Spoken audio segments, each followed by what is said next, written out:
পৰতীয়া কোৱাটো সঁচা তাতকে এতিয়া মই বেছি কথা ক'ব বিচৰা নাই আৰু এইজনৰ নামটো ল'বলৈও এতিয়া কিন্তু মোৰ ঘিণ লগা হৈছে আপোনালোকৰ কাৰণে কেনেকুৱা নাজানো মোৰ এতিয়া ঘিণ লগা হৈছে ভূপেন বৰা এবছৰ আগৰ পৰাই নাছিলে একচুৱেলি তেওঁ নিজে মুখ্যমন্ত্ৰী গোটেই তথ্য পাতি দি আছিলে ভূপেন বৰা ডাঙৰীয়াই গৌৰৱ গগৈক ধক্কা দি চলনা কৰি কংগ্ৰেছ দলটো ত্যাগ কৰি এতিয়া হিমন্ত বিশ্ব শৰ্মা ডাঙৰীয়াৰ লগত বিজেপি দল গ্ৰহণ কৰিলে আচলতে কংগ্ৰেছ দলৰ সম্পূৰ্ণ গোপন ৰহস্যবোৰ ফাদিল কৰি আছিলে ভূপেন বৰা ডাঙৰীয়াই আৰু তলে তলে ৰাজনীতি কৰি এইদৰে কংগ্ৰেছ দলটো ত্যাগ কৰিলে ভূপেন বৰা ডাঙৰীয়াই এতিয়াহে গোপন ৰহস্যবোৰ চিঞৰি চিঞৰি ফাদিল হৈ পৰিলে আচলতে কিহৰ বাবে ভূপেন বৰা ডাঙৰীয়াই বিজেপি দলটো ত্যাগ কৰিলে আচলতে কি ৰহস্য লুকাই আছে ইয়াৰ পিছত আৰু কি হ'ব পাৰে ভূপেন বৰা ডাঙৰীয়াৰ লগত ভৱিষ্যতে চলক আমি জানি লম এই ভিডিঅ'টোৰ মাধ্যমত তাৰপিছত আমি বিস্তাৰিত আলোচনা কৰিম ভিডিঅ' শেষত আৰু আপুনি এই চেনেলটোত নতুন হৈ থাকিলে এতিয়াই চেনেলটোক ছাবস্ক্ৰাইব কৰি ৰাখক ভূপেন বৰা এবছৰ আগৰ পৰাই নাছিলে একচুৱেলি তেওঁ নিজে গতিকে আজি ঢাকি দিছে এইটোতো ভালেই কৰিছে ভূপেন বৰাক মই দিলীপ শইকীয়া ডাঙৰীয়ালৈ এটা পুৰণা সতীৰ্থ হিচাপে পৰামৰ্শ দি আহিছোঁ যে বাজপেয়ী ভৱনত গেং অফ কংগ্ৰেছী বুলি কোঠা এটা ৰাখক আপোনালোকে আমি যে কওঁ যে কেতিয়াবা গাহৰি লতেৰে চানি ধৰা দি ধৰে এই ধুৰন্ধৰ কিছুমান মানুহে গৈ পেলাই গোটেই পুৰণি নিষ্ঠাবান মানুহবিলাকক চানি ধৰিছে গতিকে আপুনি আপোনাৰ ৰুমটোতো তলা ভালকৈ মাৰি থৈ যাব কোনদিনা ভূপেন বৰাই আপোনাৰ তলা ভাঙি পেলাই আকৌ তাত সোমাই যাব কাৰণ মুখ্যমন্ত্ৰীয়েতো মুখ্যমন্ত্ৰী আসনখন নেৰে গতিকে ভূপেন বৰাই আকৌ সেইখন চকীত বহিবৰ কাৰণে আকৌ অংক কৰিব কাৰণ ভূপেন বৰাক কংগ্ৰেছৰ পৰা কি দিয়া নাই চব দিছিলে দিয়াৰ পিছতো যেতিয়া ইমান ডাঙৰ গাদ্দাৰী কৰিব পাৰে গতিকে মই পুৰণা সতীৰ্থ হিচাপে অকণমান হ'লেও মোৰ দিলীপ শইকীয়াৰ লগত তেতিয়া কাম কৰিছিলোঁতো এটা গেং অফ কংগ্ৰেছী মৰ্চাৰ ৰুম এটা তাত ৰাখিবলৈ দিছোঁ ভাল কংগ্ৰেছীখিনি গৌৰৱ গগৈৰ লগত আছে ধুৰন্ধৰবিলাক তেওঁলোকৰ তাত গৈছে যেনেকৈ কংগ্ৰেছটো তৰুণ গগৈৰ দিনত কিছুমানে চেছ কৰিবলৈ চেষ্টা কৰিছিলে সেই গোটেই গেংটো এতিয়া দিলীপ শইকীয়াৰ অটল বিহাৰী বাজপেয়ী ভৱনত সোমাইছে গতিকে মই কৈছোঁ নিজৰ নিজৰ ৰুমৰ তলাটো ভালকৈ মাৰি ল'ব এওঁলোকে আকৌ তাত কিবা গোন্ধ পালে আপোনালোকৰ ৰুমত তলা ভাঙি পেলাই সোমাই যাব গতিকে তেনেকুৱা মানুহ গৈছে গতিকে সাৱধান কৰি দিছোঁ চাওক মই কোনো 50 কোটি 60 কোটি টকাৰ কথা কোৱা নাই লোভীয়া মানুহে কম পইচাটো তেওঁলোকে বাৰেপতি হেৰি কৰে মই এটা কথা কৈছোঁ ন কালি পীযুষ মানৱ ইহঁতে যিবিলাক কথাৰে তেওঁক ইমান বেয়াকৈ ভৎসনা দিয়াৰ পিছত পীযুষ মানৱক এই হোৱাইট কালাৰৰ সোফা য'ত বহাওঁতে কালাৰটো হোৱাইট ভিতৰত যে গোটেই ক'লা এই কথাটো ভূপেন বৰাই নিজে উপলব্ধি কৰা নাই নেকি এই জাবৰে জাবৰক পায় খালে খালত পায় বুলি এনেকুৱা কথা এটা আছে নহয় গোটেই জাবৰ সোপা গোট লাগিছে এতিয়া আৰু ভূপেন বৰাৰ কথা আমাৰ পৰা কিয় সোধে এই পীযুষ জয়ন্ত দিগন্ত ইহঁতে কোৱা আগৰ পুৰণি কেছেটবিলাক বজাই ভূপেন বৰাৰ পত্নীয়ে শুনি থাকক এই আদৰণি জনাইছে ন ধূপ ধূনা দি এইবিলাক শুনি থাকিলেই হ'ল আৰু আমি কিয় ক'ব লাগে তেওঁলোকক কিমান এই যে চিন্ধি কিবা কিবি কি কোৱা নাছিলে আৰু গতিকে মই কৈ থকা কথাবিলাকতো আগতে কৈ আছিলোঁ মই এটা কথা কৈছোঁ দেই কিমান নিলজ্জ আৰু কিমান মেৰুদণ্ডহীন হ'লে কিমান আপোচকাৰী হ'লে ইমানখিনি কথা কোৱাৰ পিছত সেই বাজপেয়ী ভৱনটোত সোমাব পাৰিব নেকি আজি মোৰ যদি প্ৰাণো যায় বাজপেয়ী ভৱনত যদি ভৰি দিলে বাচি যাওঁ বুলি কয় মই আপোনাক কৈছোঁ মই কেতিয়াও তাত ভৰি দিব নোৱাৰোঁ মুখ্যমন্ত্ৰীৰ নিচিনা মোক ধুৰন্ধৰ পাইছে নেকি মুখ্যমন্ত্ৰীৰ নিচিনা মোক ফটোৱা মানুহ পাইছে নেকি চাওক এই হিমন্ত বিশ্ব শৰ্মাই বাকী ফটোৱাবিলাকৰ কথা ক'ব পাৰিব হিমন্ত বিশ্ব শৰ্মাৰ দম নাই আমাক তেনেকুৱা কথা ক'বলৈ হিমন্ত বিশ্ব শৰ্মা কি বুলি ভাবিছে চব তেওঁৰ তোলা চালনীত উঠা জোখা মানুহ বুলি ভাবিছে নেকি হিমন্ত বিশ্ব শৰ্মাই এবাৰ নাম লৈ কওকচোন যে হিমন্ত বিশ্ব শৰ্মাৰ লগত কেতিয়াবা জ্ঞাতে অজ্ঞাতে সেইটো তেওঁ ক'ব কিন্তু হিমন্ত বিশ্ব শৰ্মাই ভালকৈ জানে যে মই ক'ৰবাত যদি ঘুগনিও বিকি কেতিয়াবা চলিবলগীয়া অৱস্থালৈ মোৰ আহে মই হিমন্ত বিশ্বৰ নিচিনা ধুৰন্ধৰ মানুহৰ ওচৰত আত্মসমৰ্পণ নকৰোঁ বুলি ভালকৈ গোটেই কংগ্ৰেছৰ মানে পুৰণি বিজেপিৰ চব মানুহে মোক জানে মই আত্মসমৰ্পণকাৰী মই সেইটো কথা নাজানিম কিয় ক'ব পৰা নাই কিন্তু মোৰ নিজৰ ওপৰত সাংঘাতিক অগাধ মোৰ নিজৰ ওপৰত বিশ্বাস আছে কোনো প্ৰলোভনেৰে কোনো ভয় আৰু ভীতিৰে মোক বাজপেয়ী ভৱনত যোনদিনাখন মোৰ ভৰি থ'ম সেইদিনাখন মোৰ মৃত্যু বুলি মই ভাবি ল'ব লাগিব যে মই এবাৰ মানুহে যেনেকৈ ডিভৰ্চ দিয়াৰ পিছত সেই গিৰিয়েকটো তালৈ মানুহ ঘূৰি যায় নেকি সেইজনী মানুহ যদি ঘূৰি যায় সেইজনী তাতকৈ আৰু নিলজ্জ আৰু বদমাছ মহিলা কোনোবা থাকিব নেকি মই ইমানখিনি কথা বিজেপিত কোৱাৰ পিছত বিজেপি যদি কোনোবাই যদি কয় যে আমাৰ তালৈ আহিব বুলি তাতকৈ নিলজ্জ ধুৰন্ধৰ আপোনাক মই এটা কথা কৈছোঁ এই যে জালুকবাৰী কংগ্ৰেছ বুলি ফেক পেজ এটাত এই কথাবিলাক চলাই আছে মই কৈছোঁ এতিয়া ফেকৰ আশ্ৰয় ল'বলগীয়া হৈছে কাৰণ মুখ্যমন্ত্ৰীয়ে ফেক কথা কয় মই চবতছে দুৰ্ভাগ্যজনক কথা এই লাইনটো আপোনালোকে বজাব এনেকুৱা মোৰ চবতছে অসমৰ মানুহলৈ দুখ লাগে। এনেকুৱা ধুৰন্ধৰ মানুহ বিধানসভাত বহিছে যি আইন বনায়, বিধান বনায় আৰু দৈনিক 24 ঘণ্টাত বিধি 10 বাৰকৈ তেওঁলোকে উলংঘা কৰে। এনেকুৱা ধুৰন্ধৰৰ ওচৰত ভৱিষ্যত মোৰ ভয় লাগে যে মোৰ ছোৱালীজনীৰ লগৰ ল'ৰা ছোৱালীবিলাক, যুৱ প্ৰজন্মবিলাকে এই আইন বনোৱা, বিধান ভংগ কৰা এই ধুৰন্ধৰবিলাকৰ ওচৰত অসমৰ বাঘজৰি তেওঁলোকে তাত দি দিছে। তাতকৈ দুৰ্ভাগ্যজনক কথা একো নাই। গতিকে অসমৰ ৰাইজে সিদ্ধান্ত ল'ব যে ভাল মানুহৰ দি পেলাই তেওঁলোকে এখন গণতান্ত্ৰিক চৰকাৰ কৰিবনে, নে এই চিণ্ডিকেট চলোৱা চৰ্দাৰ ধুৰন্ধৰবিলাকক দি বিধানসভাত বিধি বনাব দিব, এই সিদ্ধান্ত অসমৰ ৰাইজে ল'ব। চাওক, এটা কথা মই তেওঁক ক'বলৈ গৈছোঁ যে ভূপেন বৰাই কালি কিবা মই চেনেলত দেখিছোঁ যিবিলাক কথা কৈছে যে APCC লাজ পোৱা নাই তেওঁ কথা ক'বলৈ।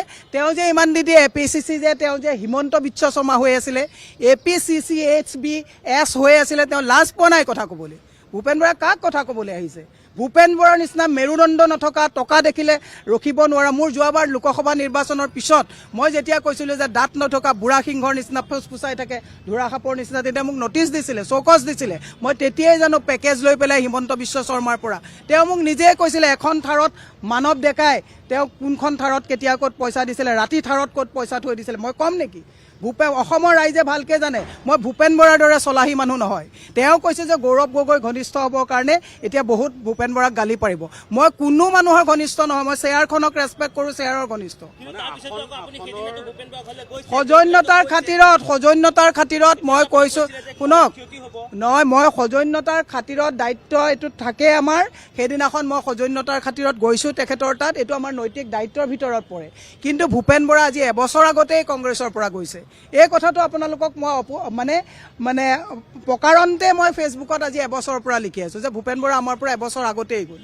মই এই কথাটো আপোনাক আগতেই কৈ আছোঁ যে মই গুৱাহাটীত যেতিয়া নিৰ্বাচন খেলিছিলোঁ, এজনো লিডাৰ কিয় আহিব নিদিলে? ভূপেন বৰাই মোক নিজেই কৈছিলে যে বাইদেউ ডাঙৰ লিডাৰ আহিলে খৰচ হ'ব, আপুনি নিজে কাফি অকলে অকলে নিৰ্বাচন খেলক। সেইজন ধুৰন্ধৰ মানুহ, যিজন মানুহে আজি মোৰ নিচিনা মানুহ এগৰাকী যদি আজি গুৱাহাটী লোকসভাত মই জয়ী হৈ আহিলোহেঁতেন, মোক একদম তেওঁ অকলশৰীয়াভাৱে এৰি দিলে। সেই কথাবিলাক কওঁতে তেওঁ মোক চৌকছ দিছিলে। নাই 5 মিনিট 10 মিনিট ক'ৰবাত তেওঁ ঘৰৰ পৰা মোৰ ঘৰলৈ, মোৰ ঘৰৰ পৰা তেওঁ ঘৰলৈ মোৰ ছাদত উঠিলে তেওঁ ছাদ দেখি থাকে। এদিনলৈকে মোৰ ঘৰত চোতালত নাহা অৰ্থটো কি? হাই পেকেজ হিমন্তই দিছে। কাক কথা ক'বলৈ আহিছে? গতিকে ভূপেন বৰা ডাঙৰীয়াই এতিয়া যিমানেই ইণ্টাৰভিউ নিদিয়ক কিয়, এসপ্তাহ ইণ্টাৰভিউ চলিব। তাৰপিছত এই ৰাণা গোস্বামী, ৰূপজ্যোতি কুৰ্মী, সুশান্ত বৰগোহাঁই এইবিলাকৰ লগত এতিয়াতো ভুৱনেশ্বৰ কলিতা ডাঙৰীয়া ইতিহাস হ'ল। এই তেওঁ বেক বেঞ্চত বহি থাকিব লাগিব। কাম এতিয়া হিমন্ত বিশ্ব শৰ্মাৰ হাতত। অলপ ঢিলাই দিব, কটকটকৈ যাব, আকৌ টানি লৈ গুচি আহিব। মনত ৰাখিব। এইখন চাইনবোৰ্ড কাইলৈ আমি আঁতৰাই দিম। এইখন আজি এতিয়া দৌৰা দৌৰি সময়ৰ কাৰণে একচুৱেলি আমি গুৰুত্বই নিদিলোঁ। একচুৱেলি ভূপেন বৰা গুৰুত্ব মই কিন্তু এই মেকুৰীটোৱে কি কৰিছিলে, মুখ্যমন্ত্ৰীক গোটেই তথ্য পাতি দি আছিলে, ক'ত কি হয় নহয় সকলোখিনি সম্পূৰ্ণ যোগান ধৰিছিলে মুখ্যমন্ত্ৰীক এইজন আমি বৰ ভদ্ৰ বুলি ভাবি থকা এই বৰা বোলাজনে। আৰু এইজনৰ নামটো ল'বলৈও এতিয়া কিন্তু মোৰ ঘিণ লগা হৈছে। আপোনালোকৰ কাৰণে কেনেকুৱা নাজানো, মোৰ এতিয়া ঘিণ লগা হৈছে। কাৰণ তেওঁ এনেকুৱা এখন নাটক ৰচনা কৰিলে, আচলতে এই নাটকখনত তেওঁক কি বুলি ক'ব লাগিব আৰু একে ভাষাই নাই। এনেকুৱাই নিন্দনীয় এজন ব্যক্তি। আৰু এই ব্যক্তিজনে সঁচাকৈ আমাৰ হৈ যোৱা লোকসভা নিৰ্বাচনত মীৰা বাইদেউ আৰু বিজুলী কলিতাক আমি কোনেও এই গুৱাহাটী মহানগৰীত আমি দেখাও নাই। আৰু কোৱা শুনিছিলোঁ তেওঁ বোলে এই কিবা চাহ বনাইছিলে নে কি, এনেকুৱা আৰু দেই, অফিচত চাহ তাহ বনোৱা এনেকুৱা। কিন্তু সেই মীৰা বাইদেৱে সকলো সময়তে, বিপদৰ সময়ত হওক, কিবা সময়ত কাৰোবাৰ কিবা এটা হ'লে দৌৰ মাৰি যায়। আৰু যেতিয়া নেকি লোকসভা ইলেকশ্যন হৈছিলে, তাৰ আগমুহূৰ্তত আৰু যেতিয়া শিলখাকুত ঘৰবিলাক ভাঙিছিলে যে, সেই তাত গৈ পেলাই বাইদেউ তেতিয়া কঁকালৰ বিষ আছিলে, লুটি খাই পৰিছিলে। আৰু সেই সময়ত তেওঁৰ লগত মানুহ আছিলে, থাকোঁতেও কিন্তু মই হাতত ধৰি পেলাই টানিছিলোঁ দেই বাইদেউগৰাকীক। তাৰপিছত ইমান সকলোৰে জনপ্ৰিয় মানুহগৰাকী ইমান ভোটত জিকি আছিলে, হঠাতে কি হৈ গ'ল জানেনে, হাৰি থাকিলে। কিন্তু এতিয়াহে সকলোখিনি ওলাইছে। আৰু সেই সকলোখিনি ওলোৱাৰ পিছত যেতিয়া নেকি গৌৰৱ গগৈয়ে সম্পূৰ্ণ সকলো তথ্য তেওঁক যোগান ধৰিছিলে, গৌৰৱ গগৈক, আৰু তেতিয়াই তেওঁক সভাপতি পদৰ পৰা আঁতৰ কৰি দিয়া হৈছিলে। তাতে তেওঁ ক্ষুণ্ণ হৈছিলে আৰু তেওঁ 5 কোটি টকাৰ লেনদেন কৰি পেলাই মীৰা বাইদেউক মানে হৰুৱাইছিলে আৰু সেইখিনি কথা তেওঁলোকৰ ভিতৰ চৰাতে এতিয়া সকলোখিনি উলিয়াইছে। আচলতে কি কাৰণে গৌৰৱ গগৈয়ে তেওঁক সভাপতি পদৰ পৰা অতৰাই দিছিলে, এতিয়াহে জুলুঙাৰ মেকুৰীটো ওলাল। আৰু সেই মহিলাগৰাকীয়ে যে কৈছিলে সেই মহিলাগৰাকীয়ে যে কৈছিলে যে মই এতিয়া এনেকুৱা কৰিম তেনেকুৱা কৰিম, কেছ দিম চেছ দিম, সেই মহিলাগৰাকীক এইটো ভিডিঅ'ৰ মাজলৈ টানিবই নালাগে, তথাপিও টানিব লাগিবই। আপোনালোকে কেনেকে নতনাকে থাকিব চাওকচোন বাৰু। কালি পৰহি যি নেকি মহিলাগৰাকীয়ে কোৱাৰ পিছত এইজনৰ হৈ পেলাই আমি উকালতি কৰিছিলো, আমি এই মহামূৰ্খবিলাকে আমি ভাবিয়ে নাপালো যে এখন ৰচনা কৰিলে। গতিকে বন্ধু বান্ধৱীসকল, তেওঁ এনেকুৱা এজন ধুৰন্ধৰ ব্যক্তি আৰু সেইজনকে আমি কি কৈছিলো, চাফাই দিছিলো, একদম ভাল ভাল নহয়নে? আৰু বা ক'ব লাগিব দেই, কেনেকুৱা যে নাটক, মানে ভাবি তৎ পোৱা নাই জানেনে বন্ধু বান্ধৱীসকল, মই ভাবি তৎ পোৱা নাই। ইমান থাৰ্ড ক্লাছ মানুহ থাকেনে? ইমান টকাৰ কাৰণে বলিয়া হ'ব পাৰেনে? আৰু এইবিলাক মানুহে কি জানেনে নাই, জীয়াই আপোনাকে হওক বা মোকে হওক এনেকুৱা এটা কেছত ফচাব মানে পাৰে, ইহঁতে নোৱাৰা কাম একোৱে নাই। কিন্তু ভালৰ নহয় দেই, ইহঁতৰ বেয়াৰ কামত নাম্বাৰ 1। এতিয়া ভালেই হ'ব, তেওঁ সেই মহিলাগৰাকীক লগ পাব পাৰিব আৰু চাগে দুইটাই ফোনত চাগে কি একদম লিলিমাই কৰি কথা পাতিছে সেইটো ভগৱানে জানে। আৰু টকাৰ খেল যিহেতু সেইটোতো হ'বই, নোহোৱাকেতো নাথাকে। গতিকে যেতিয়া মীৰা বাইদেউক হৰুৱাইছিলে লোকসভা নিৰ্বাচনত, সঁচা কথা কৈছো, বহুত বেয়া লাগিছিলে। কিয়নো আমি মীৰা বাইদেউক বিপদে আপদে লগত পাওঁ হয়নে, কিন্তু বিজুলী কলিতাক আমি ক'তো দেখাই নাছিলো। আৰু এতিয়াও মাজতে দেখিছিলে নেকি, যোৱা বছৰ পানীৰ দিনত দেখিছিলে চাগে, হয়নে নহয়? গণেশগুৰিত এইটো পাৰৰ পৰা সেইটো পাৰলৈ নাযায়। যেতিয়া গণেশগুৰিত পানী হৈছিলে তেতিয়া এইটো পাৰৰ পৰা সেইটো পাৰলৈ নাযায়। এজন মানুহে তেতিয়া কৈছিলে, এফালে আহক, কিয় নোৱাৰিব, আহিব পাৰিব লাগিব। নাই, মেখেলাখন দাঙি পেলাই আধালৈকে ৰখি আছে, তেওঁ নাহে, মানে তেওঁ হেনো ভয় কৰে। আৰু সেইজনী মানুহ গছৰ মুহা এটা হলেও তেওঁ জিকি গল। কিন্তু মীৰা বাইদেউ তেওঁ দলৰ মানুহে, এইজন যি নেকি এতিয়া আমাৰ মুখ্যমন্ত্ৰী ভৰিত পৰিছেগে, মুখ্যমন্ত্ৰী মানে পদধূলা লৈছে, তেওঁ মূৰত ল'ব লাগিছিলে। মুখ্যমন্ত্ৰী তেওঁ ঘৰত গৈছে নহয়, তেওঁ ফুট এটা ল'ব লাগিব। আৰু মুখ্যমন্ত্ৰীৰ পৰা জ্ঞান লওক, মুখ্যমন্ত্ৰীয়ে কেনেকৈ মানুহ ৰাখিব পাৰিছে হাতৰ মুঠিত, সেইটোৰ পৰা জ্ঞান লওক। আৰু এই ডলাৰ বগৰীটো এতিয়া গোটেইখিনি ডলাৰ বগৰী কংগ্ৰেছৰ পৰা গৈ পেলাই বিজেপিত বোলে উঠি ৰজা বহি ৰজা, আৰু বিজেপি পুৰণা কৰ্মীসকল ইতিমধ্যে ছাইড কাটিছে। গতিকে সঁচাকৈ মুখ্যমন্ত্ৰীক আকৌ এবাৰ ধন্যবাদ দিছো। এনেকৈ এটা নাকত ঘুচিয়াই পেলাই আকৌ তেওঁ ঘৰতে গৈ পেলাই কি কৰিছেগে, জালুকবাৰীৰ সমষ্টিটোত তেওঁক অফাৰ দিছে। বাৰু যি কি নহওক, এই মানুহজন কিমান ধুৰন্ধৰ আপোনালোকে হয়তো নুশুনিলে আপোনালোকে বিশ্বাসেই নকৰিব। আৰু সেই মহিলাগৰাকীৰ কথাও শুনক। আৰু এইজন আমি যি নেকি ধোৱা তুলসীৰ পাত বুলি ভাবি আছিলো, আৰু এইজনৰো কথাখিনি আপোনালোকে শুনি লওক। জুলুঙাৰ মেকুৰী ওলাল, ভূপেন বৰাই আছিল মুখ্যমন্ত্ৰীৰ মানুহ। কংগ্ৰেছক বিজেপিৰ বি টিম কৰিছিল ভূপেন বৰাই। লোকসভা নিৰ্বাচনত বিজেপিৰে কৰিছিল দৰদাম। গুৱাহাটীত কংগ্ৰেছৰ প্ৰাৰ্থীক হৰুৱাবলৈ কিমান টকা লৈছিল ভূপেন বৰাই। আখৰে সঁচা প্ৰতিপন্ন হ'ল NV লাইভৰ পূৰ্বৰ প্ৰতিবেদন। প্ৰদেশ কংগ্ৰেছৰ প্ৰাক্তন সভাপতি ভূপেন বৰাৰ দল ত্যাগক লৈ ৰাজ্যৰ ৰাজনীতিৰ সৃষ্টি হৈছে ব্যাপক জোকাৰণি। সভাপতি গৌৰৱ গগৈ আৰু ধুবুৰীৰ সাংসদ ৰকিবুল হুছেইনৰ বিৰুদ্ধে বিভিন্ন অভিযোগ উত্থাপন কৰি ভূপেন বৰাই দল ত্যাগৰ সিদ্ধান্ত গ্ৰহণ কৰা বুলি সদৰি কৰিছে যদিও প্ৰদেশ কংগ্ৰেছৰ শীৰ্ষ সূত্ৰ এটাই সদৰি কৰা মতে দীৰ্ঘদিন ধৰি বিজেপিৰ সৈতে গোপন যোগাযোগত আছিল ভূপেন বৰা। সূত্ৰটোৰ মতে ৰাজীৱ ভৱনত মুখ্যমন্ত্ৰীৰ এজেণ্ট হিচাপে কাম কৰি আহিছিল ভূপেন বৰাই। প্ৰদেশ কংগ্ৰেছৰ ভিতৰুৱা সকলো তথ্যই মুখ্যমন্ত্ৰী ডক্টৰ হিমন্ত বিশ্ব শৰ্মাক যোগান ধৰি অহা চক্ৰটোৰ মূল মানুহ ভূপেন বৰাই আছিল বুলিও দাবী কৰিছে একাংশ কংগ্ৰেছীয়ে।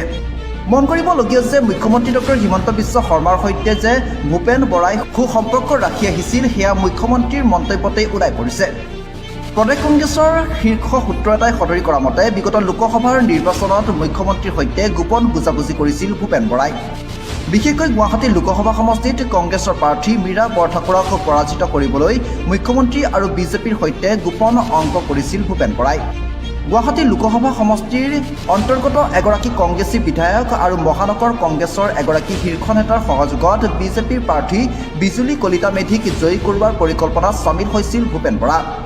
সূত্ৰটোৰ মতে কংগ্ৰেছৰ প্ৰাৰ্থী মীৰা বৰঠাকুৰক হৰুৱাবলৈ প্ৰায় 5 কোটি টকাৰ লেনদেন চলিছিল।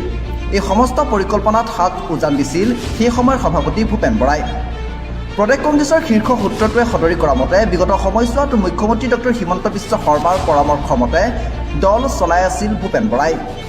এই কথা অৱগত হোৱাৰ পাছতেই সৰ্বভাৰতীয় কংগ্ৰেছে অসম প্ৰদেশ কংগ্ৰেছৰ নেতৃত্বৰ পৰা ভূপেন বৰাক আঁতৰাই গৌৰৱ গগৈৰ হাতত ন্যস্ত কৰিছিল সভাপতিৰ দায়িত্ব।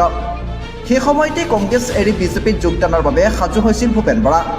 কিন্তু মুখ্যমন্ত্ৰীৰ নিৰ্দেশত সুযোগ আৰু সুবিধাৰ বাবে অপেক্ষা কৰি আছিল ভূপেন বৰাই।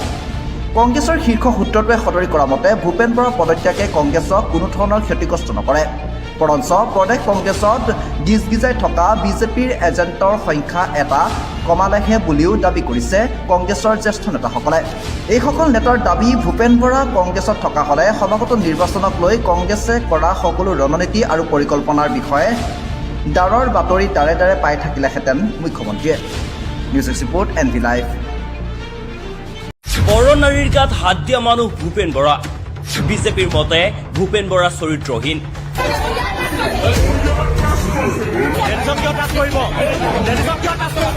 সেইবাবে স্বয়ং মুখ্যমন্ত্ৰীৰ নিৰ্দেশতে মহিলা আয়োগত ৰুজু হৈছিল গোচৰ। নাৰীক সন্মান কৰিব নজনা ভূপেন বৰাই বাগৰ সলালে। মহিলাৰ গাত হাত দি অপমানিত হোৱাৰ বাবেই এৰিলে নেকি কংগ্ৰেছ? ভূপেন বৰাৰ কংগ্ৰেছ ত্যাগক লৈ চৰ্চা ৰাজনৈতিক মহলত। সঁচাকৈ নাৰী কেলেংকাৰীৰ সৈতে জড়িত নেকি ভূপেন কুমাৰ বৰা? মীৰা বৰঠাকুৰক কি ইংগিত দিছিল ভূপেন বৰাই?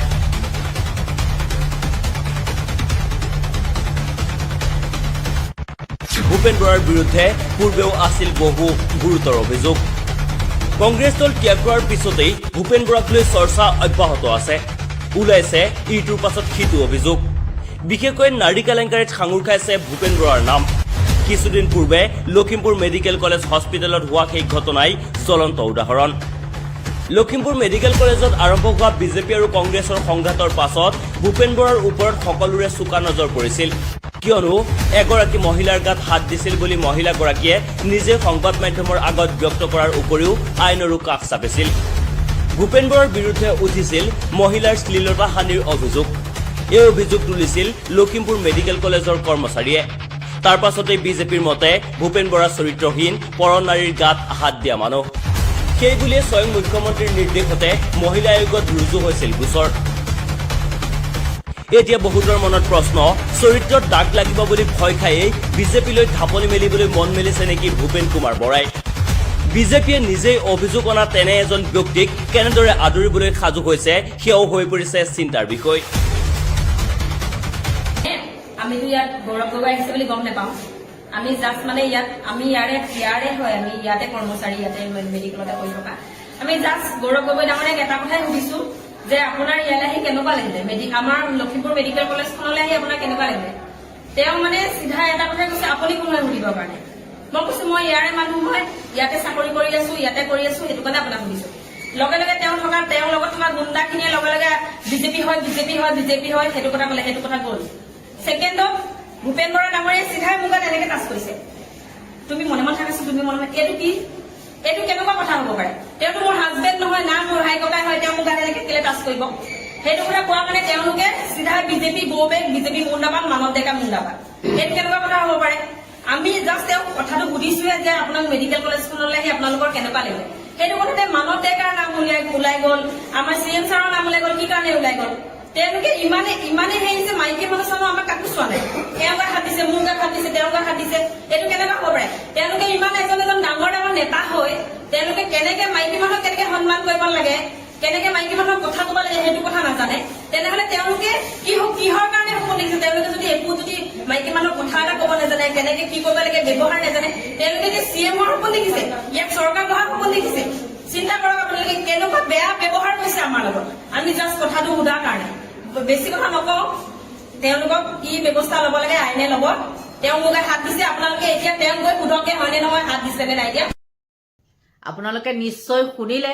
শুনাৰ পিছত বাৰু আপোনালোকে কওকচোন, এইজন কম মানে থাৰ্ড ক্লাছ মানুহ নে?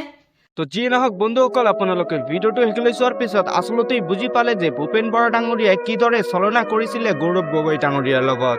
আচলতে কি ৰহস্য লুকাই আছে ইয়াৰ পিছত। তো যিয়ে নহওক বন্ধুসকল, ভিডিঅ'টো সম্পূৰ্ণ চোৱাৰ পিছত আপোনালোকৰ অতি মূল্যৱান মন্তব্যটো কি এইটো কমেণ্ট বক্সত জনোৱা। আৰু ভিডিঅ'টো ভাল লাগিলে এটা লাইক মাৰি চেনেলটো ছাবস্ক্ৰাইব মাৰি অৱশ্যই ভিডিঅ'টোক এটা শ্বেয়াৰ মাৰি দিব। ধন্যবাদ।